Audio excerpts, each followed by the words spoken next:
श्री लाडली लाल की। बच्चे बच्चे बेटा बच्चे इधर बुला लेंगे। आई माई भी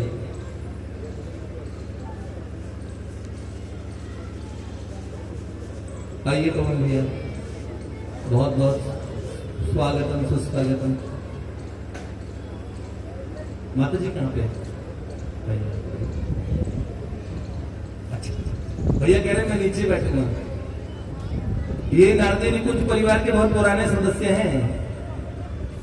हमारी रथ यात्राओं से लेके भैया, नेताजी तो भैया अभी हुए हैं भैया, पर सेवा तो सबसे पुरानी रथ यात्रा से भैया ने प्रारंभ कर दी है। आइए आपका स्वागत है।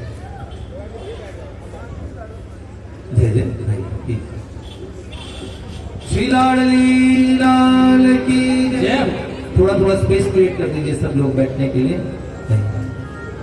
आपके साथ में कोई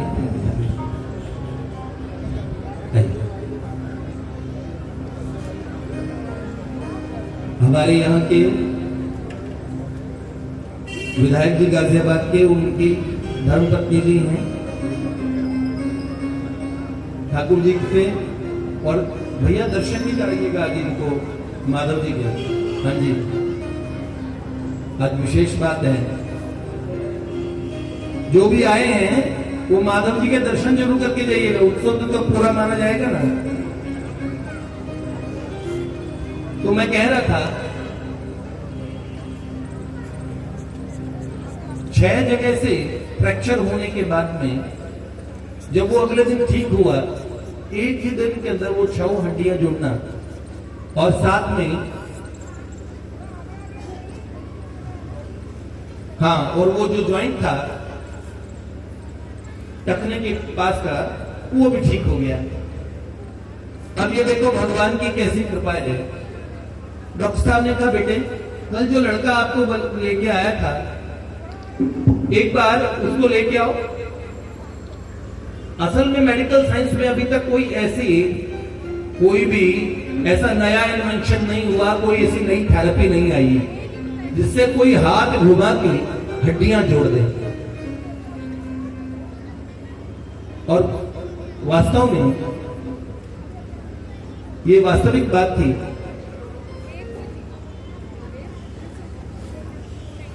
जब भगवान कभी कदाचित हमारे जीवन में ऐसे आ जाए।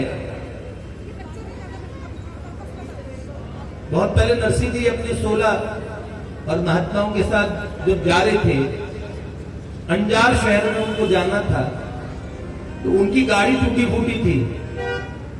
उस समय कृष्णा नाम का एक हाथी आया था।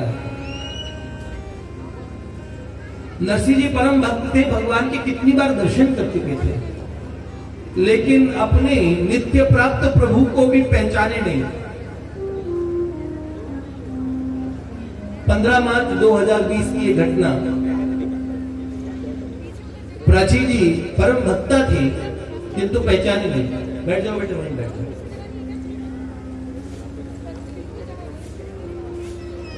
पहचानी नहीं। और ये पहचानना उनकी, भगवान कहते हैं मत्तः स्मृति ज्ञान अपोहनम च। हे अर्जुन, मैं ही स्मृति हूं, मैं ही ज्ञान हूं, और मैं ही भुला देने वाली अपोहन नामक क्रिया में भी मैं ही हूं। तो भगवान ही भुला देते हैं।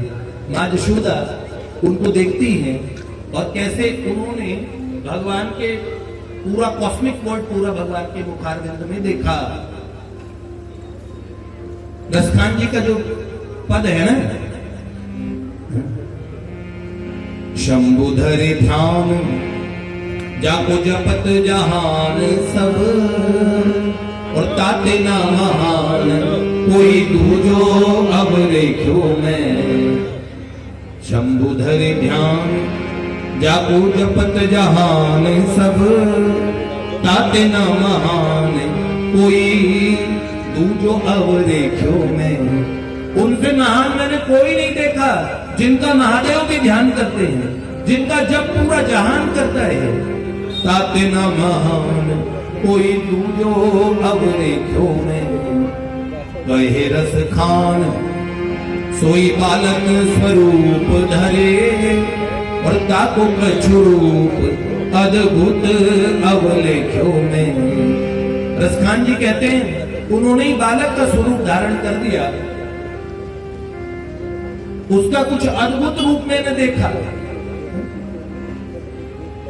कहा कहूं वाली कछु कहती बनी न दशा, नंद जू के अंगना में कौतुक सो देखो में। अरे सखी क्या बताऊं, कुछ कहते हुए दशा नहीं बनती। मैंने बाबा नंद के आंगन में एक बड़ा अचंभा देखा। कहा कहूं वाली कछु कहती बनी न दशा, नंद जू के अंगना में कौतुक सो देखो में। जगत को ठाटी महापुरुष विराटे जो, निरंजन विराटी ताहे माटी खात देखो में। निरंजन विराटी ताहे माटी माटी खात देखो में। ऐसे जो महापुरुष विराट पुरुष है उनको मैंने मिट्टी खाते हुए देखा। तो भगवान को कोई समझ पाए ये बड़ा असंभव है। अगर हम कहें तो एक बार को अशक्य सा है, किसी जीव के लिए सामर्थ्य की बात नहीं है। बुद्धिर बुद्धिमतामस्मि तेजस तेजस विनामहम्। भगवान कोई बुद्धि योग दे दे तो समझ में आता है।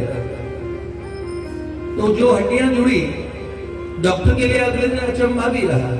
तब तक प्राची जी भी नहीं पहचानी कि ये बलिनो लेके आया हुआ लड़का कोई और नहीं, जिनके लिए वर्षों से साधना आराधना की।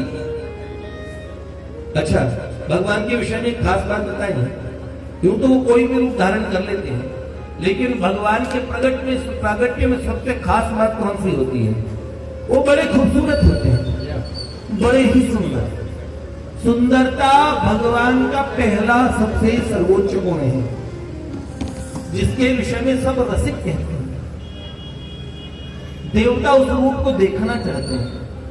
तो जब वो एक छोरा बन के भी आए, बेशक उन्होंने सैंडो टी शर्ट पहनी हुई सब, बाद में जब उन्होंने साक्षात्कार कराया तो आप जानते हैं प्राची जी शायद कोई उतने सुंदर स्वरूप को कोई देख पाए। लगभग 3 महीने समाधि जैसी अवस्था में रही। फिर उन्होंने यही 20 अप्रैल 2021 में उन्होंने शरीर छोड़ दिया।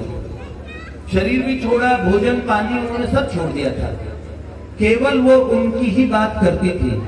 लेकिन उन्होंने एक बात बताई, भगवान कैसे ही स्वरूप में उनके पास आए। बाद में भगवान के सामीप्य और सानिध्य से नित्य नूतन लीलाओं में वो सदा निमग्न रहने लगी, दिव्याति दिव्य भावों में निमग्न रहने लगी। और उसके बाद क्या हुआ, उन्होंने देखा जहां जहां स्पेस बनता जा रहा है थोड़ा थोड़ा आगे हो जाएगा, स्पेस कर लीजिए ताकि पीछे खड़े लोगों को थोड़ा सा स्पेस मिल जाएगा। थोड़ा सा मैनेज कर लीजिए। तो फिर बेटे ऐसी अवस्था में उन्होंने शरीर छोड़ा। लेकिन सर्वज्ञ होना क्या होता है वो हमने देखा। भगवान के संसर्ग का उन पे क्या प्रभाव पड़ा। किसी का हृदय देख के अगर आप मन में कुछ भी सोचते हैं, आपने ऐसा जीवन में कोई व्यक्ति नहीं देखा होगा। अगर आप कोई ऐसा मिले, एक फूल सोच लो, ऐसे कहने वाले तो लोग बहुत मिलते हैं, ऐसे कहने वाले लोग बहुत मिल जाएंगे। लेकिन आप अपनी 10वीं कक्षा के बारे में सोच रहे हैं और अपने विज्ञान के मास्टर जी के सामने हैं। आदमी चिंतन कुछ भी कर लेते हैं। लेकिन प्राची जी मन की बातों को बताने लगी, हूबहू वैसे ही बताने लगी। भगवान के संसर्ग का उन पे ये प्रभाव पड़ा। भगवान हृदय में नित्य जागृत हो गए। तो वो नाई भी मेरो श्याम लगी हुई संग डोले, ऐसी स्थिति में उनका पहुंच जाना ये बहुत विशेष बात थी। तो हम कह रहे थे जब डॉक्टर ने बोला और कल किसी समझदार व्यक्ति को लेके आना, और ये छोड़ने गए उन्हें, प्राची जी को उनके घर पे छोड़ा। और छोड़ने के बाद में रात्रि में इनका दोबारा जाना हुआ प्राची जी के पास में। और प्राची जी को कहा उन्होंने कि अपने पिताजी माताजी को फोन करके बता दीजिए कि आपका एक्सीडेंट हो गया है, और इस तरह ऑपरेशन बताया है डॉक्टर ने। रात्रि के समय जब पहुंचे तो प्राची सोफा सेट पे चुपचाप मौन बैठी थी, उठ भी नहीं पा रही थी, घर की स्विच ऑन भी नहीं कर पाई, लाइट भी ऑन नहीं कर पाई, अंधेरा था पूरे घर में।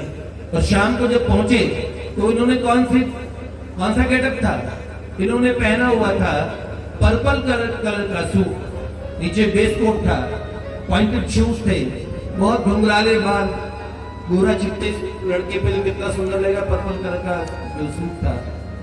और शाम के समय आके उन्होंने कहा देखो मुझे आपकी बड़ी चिंता थी, आपके घर की कोई आए कि नहीं आए प्राची जी? तो प्राची जी ने इतना उत्तर दिया, मेरे पिताजी को फोन कर रही हूं लेकिन फोन नहीं मिल रहा है। तो बोला फिर अपनी मां को फोन कर लीजिए। थोड़े से प्राची जी का जीवन भगवत में था, वर्षों से मौन रह के ध्यानस्थ होकर नाम जप करना उनका स्वभाव था 20-21 वर्ष से। माता जी डबल MA है और साइकोलॉजी से मां ने MA किया है। तो मां की दृष्टि से भगवान और भक्ति एक मानसिक रोग है। सबके अपने अपने विचार होते हैं। हम माँ को तो हम बहुत आदर करते हैं, उनकी माता जी को। तो उनकी माता जी इसलिए प्राची जी ने मां को फोन ही नहीं किया।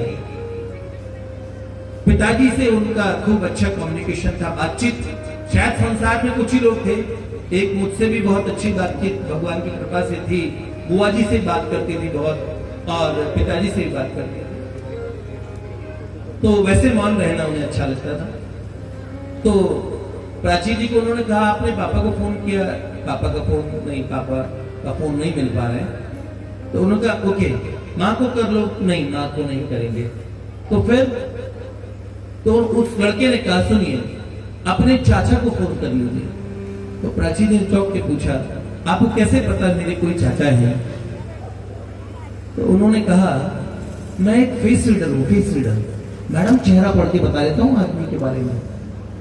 आपके चाचा इस समय, आपके पापा आपके चाचा के पास है, चाचा को फोन कीजिए। तो चाचा उनके दरोगा जी हैं, पिताजी आबकारी विभाग में हैं। तो प्राची ने कहा मेरे पापा और चाचा एक साल भर नहीं मिलते हैं, दोनों की आइडियोलॉजी मिलती नहीं है। हालांकि उनके चाचा जी पुलिस में रहते हुए इंस्पेक्टर दरोगा जी वो इतने हैं, इतने भगवत भक्त हैं, क्या बताएं, खूब पढ़े लिखे होने के बाद में। और प्राची की बुआ जी तो जगत बंदिया है, रिटायर्ड प्रिंसिपल है। तो हमने तो उन्होंने कहा चाचा पिताजी तो साथ होते ही नहीं है। उस लड़के ने कहा नहीं पर वो आज साथ में है, कह वो 1 साल से नहीं मिले। तो प्राची जी ने फोन मिलाया चाचा जी को। तो उनका बेटे प्राची को बड़ा प्रेम करते हैं चाचा जी, पहले भी करते थे कि बड़ी भगवत भक्त बच्ची है, और चाचा जी भी भगवत भक्त थे। तो उनका बेटे फोन कैसे मिलाया? तो उन्होंने कहा चाचा जी क्या पिताजी आपके पास? उनका बेटा अरे तुम्हें कैसे पता लगा? तुम्हारे पापा मेरे सामने ही बैठे। तो फिर बताया मेरा एक्सीडेंट हो गया। तो दोनों को बड़ी चिंता हुई। बेटे हम 3 घंटे में हम पहुंच जाएंगे लखनऊ, तुम तुम्हारे पास में 11:15 हो रहे हैं, 1:45 बजे हम तुम्हारे पास होंगे, ठीक।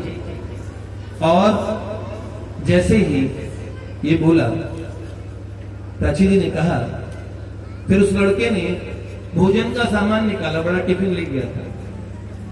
टिफिन मां पीछे बैठी है, उनका टिफिन था और बहुत सारा सामान। उस दिन 56 भोग लगा था, तो पराठे थे, अलग अलग पकौड़ियां, अलग अलग सब्जी, समोसा, ये डोसा।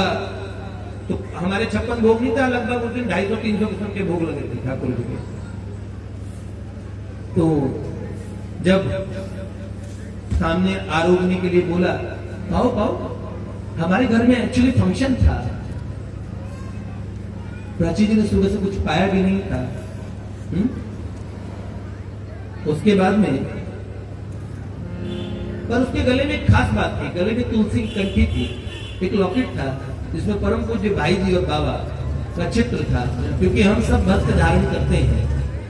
तो प्राची जी को बस इतना पता था कि वो किसी से बात नहीं करती, तब भी उनके मन में एहसास था जो संतों का चित्र अपने गले में रखा हो कम से कम उसका चरित्र अच्छा ही होगा। तो फिर उन्होंने क्या किया,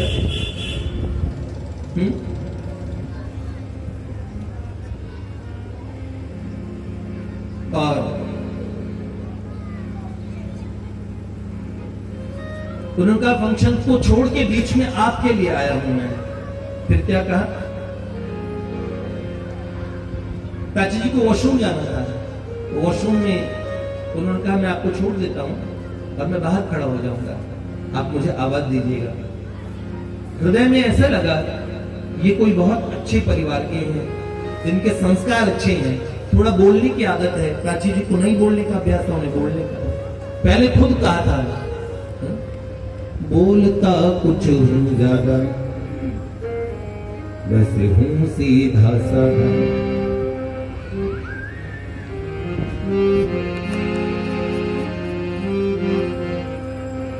वैसे हूं सीधा साधा, बस ये हंसना हंसाना गजब उठा गया। नए परिवेश में, एक नए भेष में, वो बल्लीनो चलाना। लास्ट में बजवाऊंगा, अभी तो बीच में ये बजाने से मैं ध्यान बढ़ गया। तो क्या फिर जैसे उन्होंने वॉशरूम के बाद में उनको सोफा पे बिठाया, लाके प्राची को फिर से जो बिठलाए वो, रखा सामने तुरंत जो टिफिन लाए वो, रखा सामने तुरंत जो टिफिन लाए वो। बर्तनों में ला परोसा चाट पराठा और समोसा, सांभर और मसाला डोसा गजब उठा गया। बर्तन लाके, ये देखिए मसाला डोसा है, ये सांभर है, ये सांभर। फिर क्या, खुद क्या बोल रहे हैं, भाषा कौन सी प्रयोग कर रहे हैं। हमारे यहाँ ये पीछे गोपेश वगैरह बच्चों में आ गया, ओ बड़ी तोड़ बनी थी, वो कोई बहुत अच्छी चीज बनी। कल हमारे ऑस्ट्रेलिया वाले बच्चों ने, वो बच्चों को अंग्रेजी नहीं आती है, नहीं हिंदी नहीं आती है, अंग्रेजी बोलते हैं, एक्सेंट्स भी उनके अंग्रेजी वाले हैं। तो उन बच्चों ने कल प्ले किया वहीं ऑस्ट्रेलिया में, उन्होंने जब प्ले किया कलिंगो प्रकरण का, तो कल एक हांगकांग से एक परिवार ने भेजा। लगभग विश्व के कई देशों में प्राची जी का जन्मोत्सव होने का छोटे छोटे कीर्तन, छोटे छोटे प्रोग्राम जैसे हमने, क्योंकि अभी और कुछ बड़े प्रोग्राम नहीं कर पा रहे, लेकिन बहुत भगवत कृपा से बहुत बड़ा सम्मेलन अभी विचार आया मन में, संतों का सम्मेलन होगा वृंदावन में, और कई संतों कई अच्छे, और एक यहाँ पे बी ब्लॉक और में एक अच्छा प्रोग्राम करेंगे भगवान की कृपा से। बैठे हैं पवन भैया यहाँ पे। तो अब जो बहुत अच्छी चीज होती है, तो उन बच्चों ने कल एक्टिंग किया, ऑस्ट्रेलिया वालों ने। वो बच्चे क्या करे, उन्हें जहर बोलना नहीं आ रहा, कहते जहर है जहर होते। तो ठाकुर जी ने ये बोला, ये नहीं ये तो कतई जहर है। लड़के हमारे बोलते ओ क्या बना है तू, बहुत जहर बना है, जहर है ना, बहुत अच्छी चीज को। तो मैंने कहा यार अच्छों को जहर बोलते तुम लोग, क्या भैया कतई जहर लग रहा है, ऐसे ऐसे बोलना, ये इनका स्टाइल है। तो क्या बोल रहे उसे, मिक्स वेज और पनीर शाही बेजोड़ है, आलू गोभी के पराठे भी बड़े तोड़ हैं, आलू गोभी के पराठे भी बड़े तोड़ हैं। तो क्या देखो, अजी अब ना मुख को मोड़े, खाइए मिर्च के मस्त पकोड़े, जिनको लेके दौड़े दौड़े मैं यहाँ आ गया। ये बड़े मस्त पकोड़े मिर्च के खाइए। तो क्या, इनमें एक एक चीज, इनमें एक एक चीज ऐसी धाती कहर है, खीर की तो बात न पूछिए ये कतई जहर है, खीर की तो बात न पूछिए कतई जहर है। क्यों, लेकिन मुझको लगी रूखी, क्योंकि आप सुबह से भूखी, ऐसी बातें बनाना। आप सुबह से भूखी थी, इसलिए मेरा कुछ खाने में मन नहीं लगा, तो मैंने सोचा आपके साथ ही खाऊंगा, और उनके लिए भोजन करवाया। भोजन करवाने के बाद में बर्तन धोने लगे। उन्होंने बहुत मना किया, बर्तन है ना यहाँ पे धुल जाएंगे, चिंता न कीजिए, आप मत धोइए। लेकिन बहुत बोलने पे भी उन्होंने बर्तन और धोए। फिर उसके बाद में पूछा उन्होंने, आपने मेरा नाम पूछा, मेरा नाम प्राची है, मैंने बताया, आपने अपने विषय में कुछ बताया नहीं। अब देखिए ये बात बता के हम समापन करेंगे, क्योंकि भोजन का आपका प्रसाद का समय हो रहा है। और वैसे यहाँ पे भी अच्छा सब कुछ बना होगा, क्योंकि बच्चे लोग ऐसे तो बनवाते हैं, कोई बढ़िया ही चीजें बनवाते हैं। तो हम भी कहेंगे, अजी अपना मुख को मोड़े, खाइए मिर्च के मस्त पकोड़े। तो बहुत सुंदर है।